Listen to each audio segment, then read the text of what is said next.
What is going on YouTube, and welcome back to my channel, JoJo Speaks. Thank y'all so much for joining me for this being my review for Married to Medicine. This is season 12, episode 3. So in this episode, we focused a whole lot on Dr. Contessa, as Dr. Heavenly would say. Me personally, much like a lot of reviewers that are reviewing this show currently, I have no idea why Contessa's here. I have no interest in her storyline. I think Dr. Scott is an attractive man, so I like to see him on my screen. But other than that, I don't know why Contessa's here. She does not seem to have any type of sense of style in general, as evidenced by the outfit that she showed up to her event place, her event location with Toya with, like having this wig on and this sparkly disco dress. Like, what are you doing here? It's ridiculous. So Contessa is celebrating her 49th or 50th birthday, if I'm not mistaken, and she's throwing her own party. Apparently Scott has made no effort to ever throw her a party. This is going to be Contessa's first birthday party that she's ever had, and she's throwing it for herself. And apparently Scott split the bill for it, and they made it very clear that Scott had absolutely nothing to do with the actual planning of Contessa's birthday party. And so Toya's like, "What's your budget?" And Contessa's like, "Well, about $40,000." And there's this whole back and forth thing about how much money they're spending. Like, me personally, as a viewer, I don't care about how much money you got or how much money you're spending. I want to get into the drama of the situation, but anyway, so we get to the actual party itself. Everyone's showing up and dressing in their best '70s gear. I guess a lot of them are saying they're looking like pimps and hoes. I didn't know that was the actual era of pimps and hoes, but hey, I guess it is what it is. And then when Dr. Daddy, aka Dr. Damon, aka Heavenly's husband, shows up. When I first saw him, I thought he was wearing his scrubs. I'm like, why are you not dressing up? But, Dr. Heavenly said, I would have bought you, some '70s gear to wear. And Dr. Damon said, I wouldn't have worn it anyways. Dr. Damon doesn't seem to be into that type of stuff. And I truly understand that. I'm just glad that he showed up anyways. And, I think everyone looks pretty groovy. Dr. Contessa, first of all, Dr. Scott, when he showed up with that perm wig when they first arrived, I was like, I don't know if I like the way that looks on him. But hey, we're all dressing up for a good time. But anyways, when Curtis shows up with Dr. Heavenly and Dr. Jackie, they made some jokes about him touching women and all that good stuff. I think Dr. Simone made that joke as well. I like that they're playing that up a little bit. I think that that's funny that that's the way that they're dealing with that particular situation. But anyways, and so Dr. Simone, Toya, and one of the other girls discussed the fact that Dr. Contessa is spending $40,000 on her birthday party. And Dr. Simone said the most I spent on a party is $5,000, and that's when my two sons graduated from college. So then Toya goes on to say that she spent $75,000 on her wedding. And it is what it is. The girls throwing around their money and, how much money they spend and all that good stuff.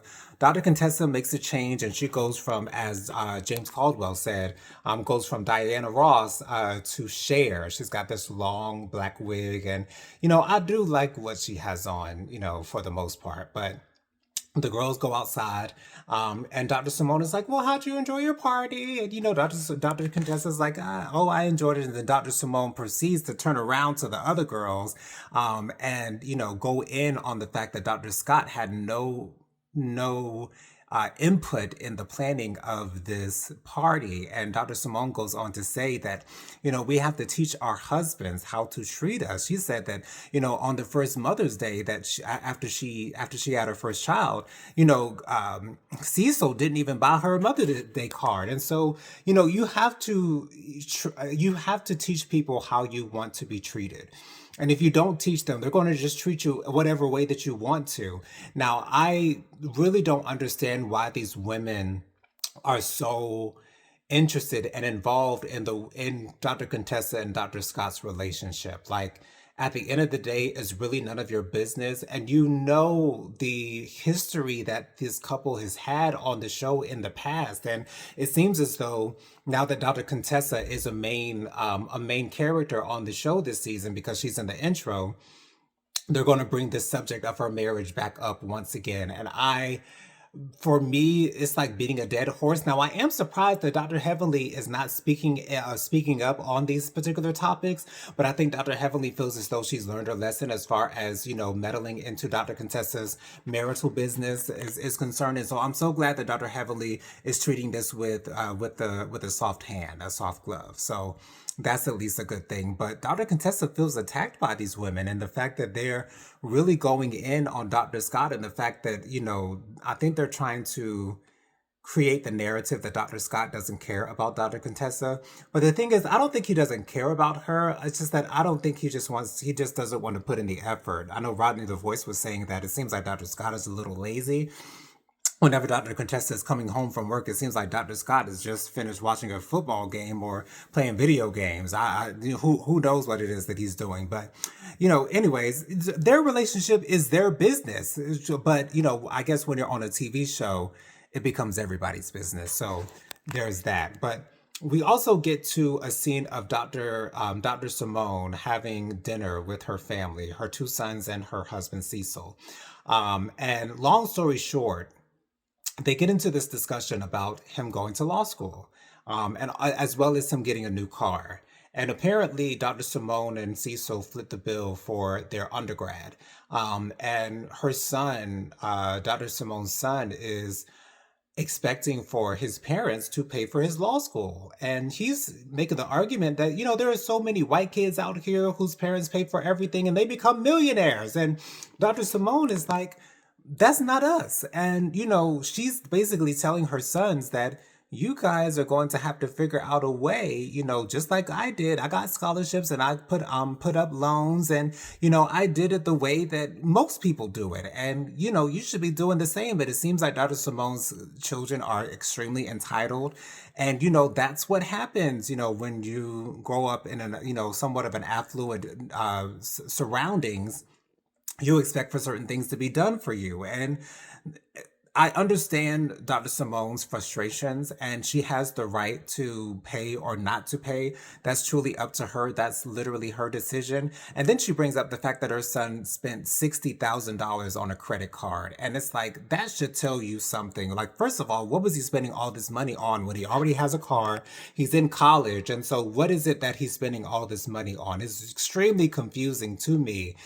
And it's like, for me, it's like it's a little bit too little too late for Dr. Simone to be having all this rage. And it's like, where was all this when all of this was happening, like in real time? Like, where was your frustration about this type of subject when it was actually happening, when he was spending the 10,000 and then 20 and then 30 and then 40 and then 50 and then up to $60,000 on a credit card? Like, this didn't happen overnight. Like, where was all this frustration? Like, I get where Dr. Simone is coming from, and she's very valid in her frustrations. But at the same time, I'm confused as to the timeline of these things actually happening. Like, when did you actually start to get upset? But it seems like an amalgamation of things that have been happening. And so I hope that they are able to work it out. And it does seem like Cecil is on his son's side, and he does want to help them out. And it seems like Dr. Simone is the main breadwinner. I'm not exactly sure what Cecil does for work. I thought that he was in real estate. I know that quite a few reunions ago, Dr. Simone said that Cecil worked for a Fortune 500 company. So I don't know what the case is with that. But anyways, I hope that they're able to figure that out.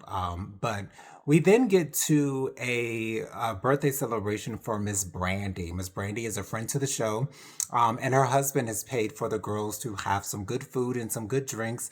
And this is where Contessa goes left, because she's saying, "Oh, we're just in a strip mall, and this isn't all that, and it's not any opulence or whatever the case might be." And Contessa is clearly upset with the way that the girls were reacting to her birthday party, and the fact that she spent $40,000 on her birthday party. And This makes me not like Contessa at all because she's getting on Brandy for not having the most opulent type of birthday party. And it's not a birthday party, it's just a birthday dinner. We're just having dinner celebrating my birthday. And I don't know why Contessa is having all this rage towards Brandy, which when it was Simone and Toya who were getting on Contessa about her birthday party and the fact that Dr. Scott had nothing to do with it. And so it is so frustrating to see Contessa act in this way and have all this heat for Brandy when Brandy did nothing to deserve it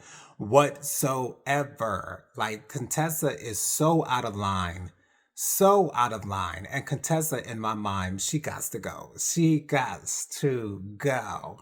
She does not need to be on this show whatsoever. I never heard of her having a fan base whatsoever, as far as the people who watch the show are concerned. And then at the end of the episode, Simone sort of kind of relays the fact that she might be interested in getting a divorce from Cecil. We know that they had this discussion a couple of reunions ago. I think it was a reunion in season 5 or 6, if I'm not mistaken. I'm not too sure of, when they had that, supposed infidelity going on with Cecil's female friend or whatever the case might be. But Dr. Contessa got to go, as far as I'm concerned. But those are my thoughts on the most recent episode of Married to Medicine. Tell me what you guys think down in the comments. Be sure to subscribe to my channel. Also, be sure to leave this video a thumbs up, as well as pressing the notification bell. Be sure to join me on Monday nights at 6 p.m. for my 90 Day Fiancé review. We're currently discussing 90 Day Fiancé Before the 90 Days, season 8 episodes. We did episode 2 yesterday, so check that out. Also, be sure to join me every Thursday night at 8 p.m. for my Hot Topics and Social Commentary show that I do with my sister, Prophetic Fire Reiki, aka Jennifer Star McCullum. We always have a great time there with our friend Bianca. And I think that's it. Yeah, so thank you guys so much for clicking on the video. As James Caldwell will say, love you guys. I'll see you guys on the next one. Peace out, y'all.